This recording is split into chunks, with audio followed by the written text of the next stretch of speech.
Bienvenue sur Télé Djibouti dans ce principal rendez-vous de l'information. Tout de suite, voici les titres qui vous seront développés.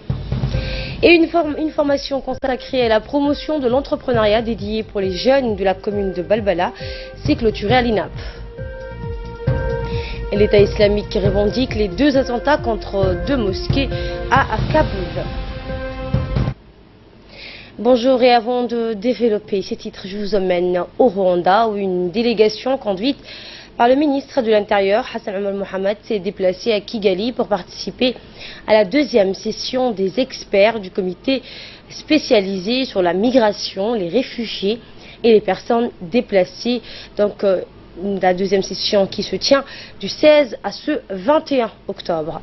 Dans ce déplacement, le ministre était accompagné par le secrétaire exécutif de l'ONARS, M. Hussein Hassan Dalal, et du directeur de l'immigration, le colonel Abdelkader Ibrahim Agona. Cette session s'est penchée sur l'un des piliers du processus d'intégration continentale avec pour thème promouvoir la migration et la libre circulation des personnes en Afrique. La concrétisation de la libre circulation des personnes en Afrique aurait en effet l'intérêt de booster le processus d'intégration et de développement du continent afin que notre union, au-delà de son caractère intergouvernemental, devienne une union des peuples. Une union au sein de laquelle les Africains trouveront un espace, leur propre espace. Un espace propice à l'éclosion de leurs idées, de leurs projets d'entreprise ou professionnels. Un espace intégré qui tire pleinement profit des rencontres et des échanges des peuples pour son développement. Et un espace africain intégré où les frontières ne constitueront pas des freins au processus d'intégration et de développement du continent.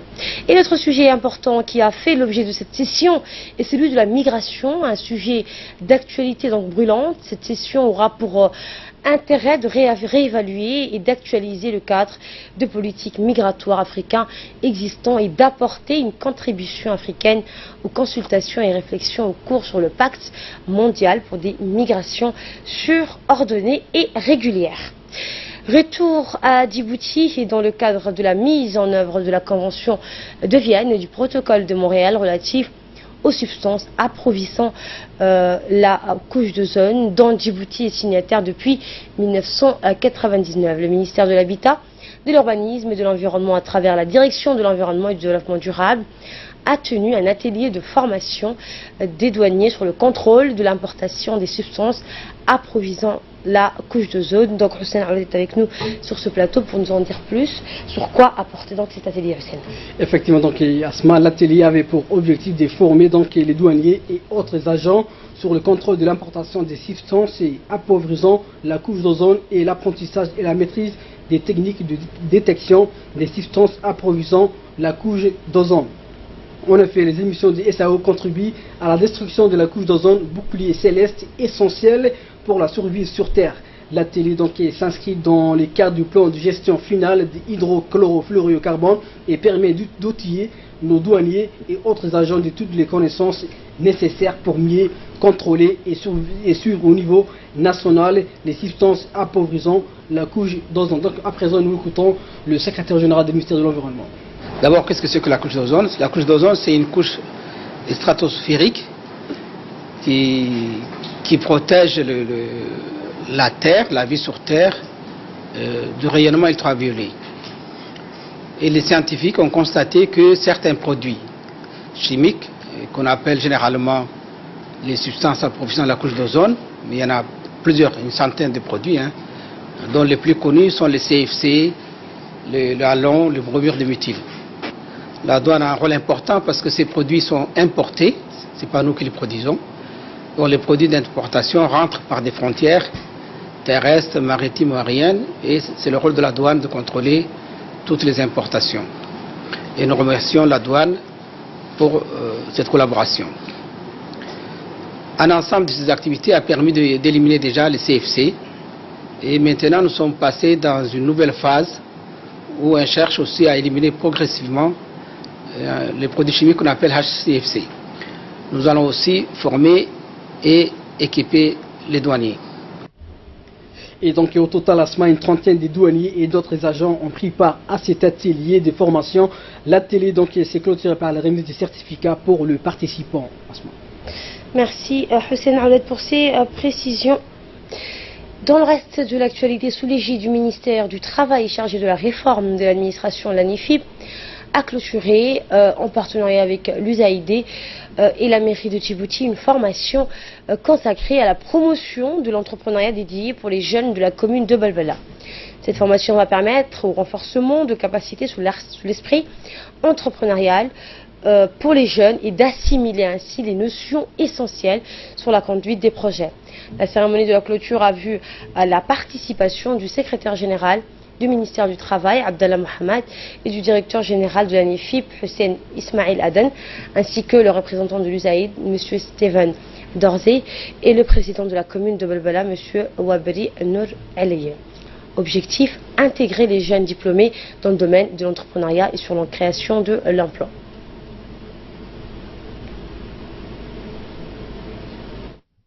Et écoutons à présent l'intervention du secrétaire général du ministère du Travail, M. Abdallah Mohamed, pour plus de précisions sur cette formation consacrée à la promotion de l'entrepreneuriat.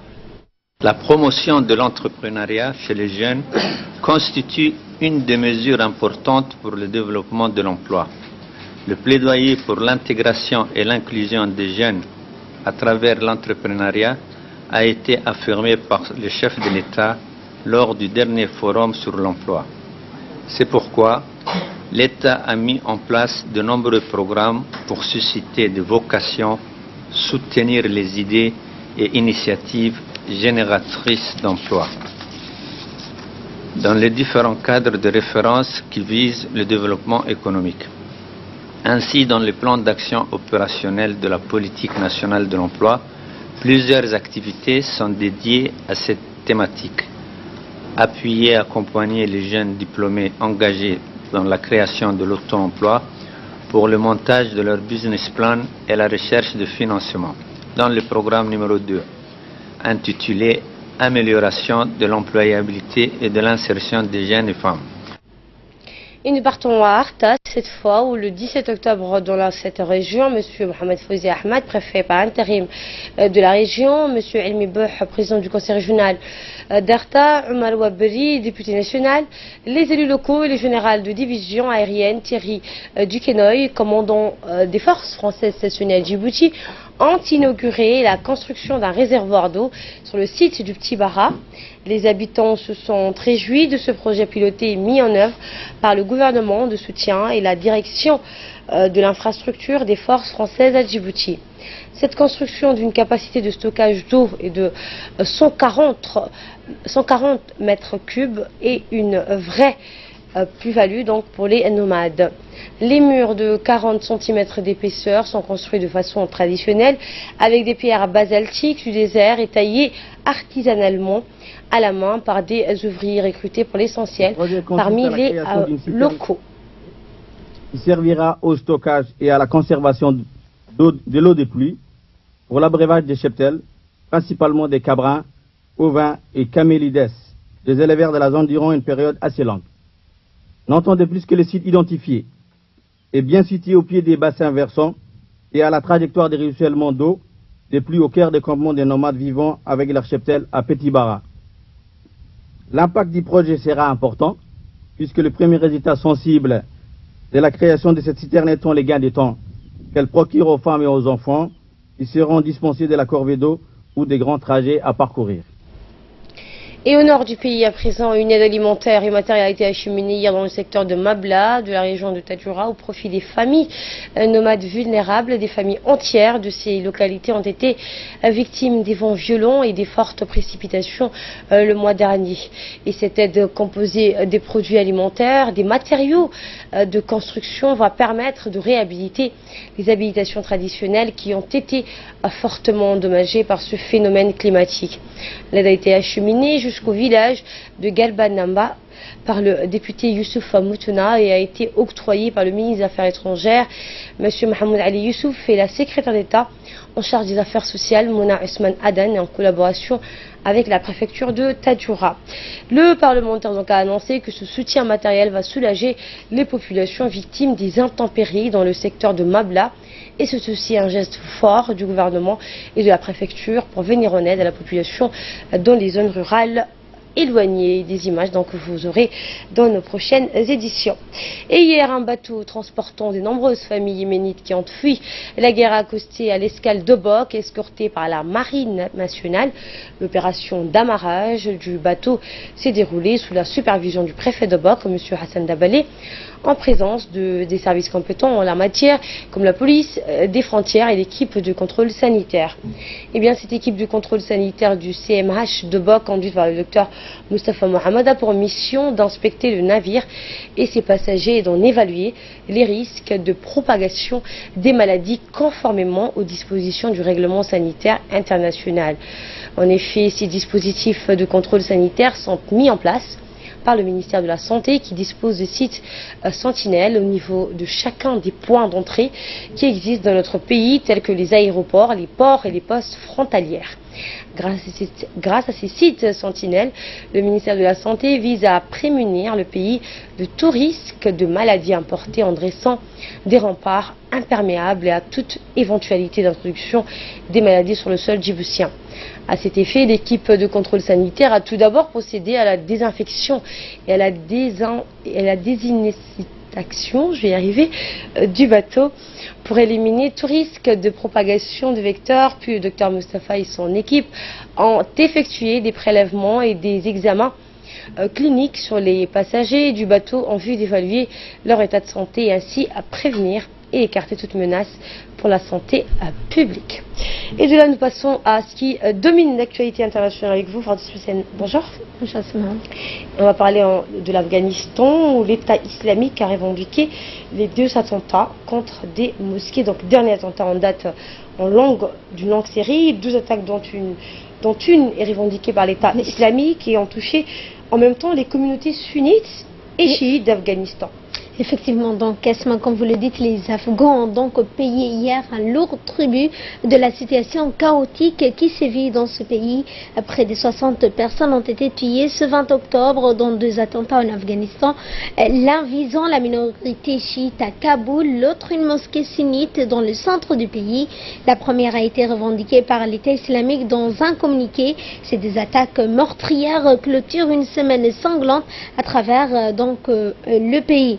Au moins 39 personnes ont été tuées et plus de 45 blessés dans une attaque suicide à Kaboul quand un homme armé arrivé à pied a ouvert le feu parmi la foule de fidèles avant de déclencher son engin explosif selon les derniers éléments recueillis par les responsables.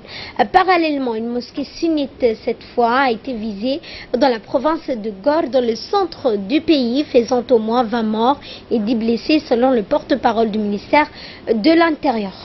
Et cet attentat survient au terme d'une campagne au printemps.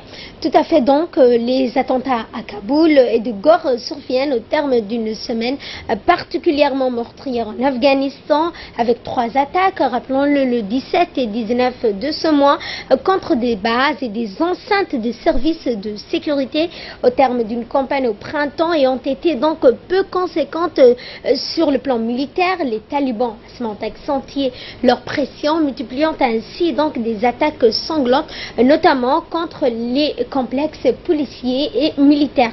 L'organisation terroriste Daesh, composée d'extrémistes, présente donc en Afghanistan depuis 2015, a revendiqué la plupart de ces attentats, des derniers attentats anti-chiites dans le pays.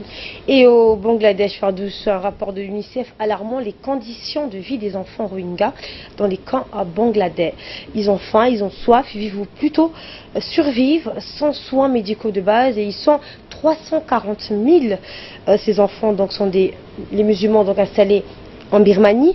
Ils ont quitté la Birmanie donc pour le Bangladesh voisin, parfois par leurs propres moyens pour fuir les violences et la faim. Et oui, Asma, donc chaque semaine 25 000 enfants Rohingyas franchissent cette frontière, donc ils rejoignent des camps de réfugiés saturés. Le Bangladesh, l'un des pays les plus pauvres du monde, n'arrive plus à faire face. Pour l'UNICEF, la situation est simplement catastrophique. Ces enfants se sentent tellement abandonnés, complètement isolés et sans ressources pour trouver de l'aide ou de renfort. Pour l'UNICEF, l'afflux des réfugiés Rohingyas au Bangladesh ne risque pas de diminuer au vu de la situation en Birmanie. L'organisation parvient qu'elle donc ne pourra plus garantir un accès à l'eau potable et de nombreux réfugiés d'ici donc novembre. Le Fonds des Nations Unies pour l'enfance a pu établir 180 points d'eau, mais il en faudra environ 8 de plus. L'UNICEF a également donc lancé un appel pour collecter près de 64 millions d'euros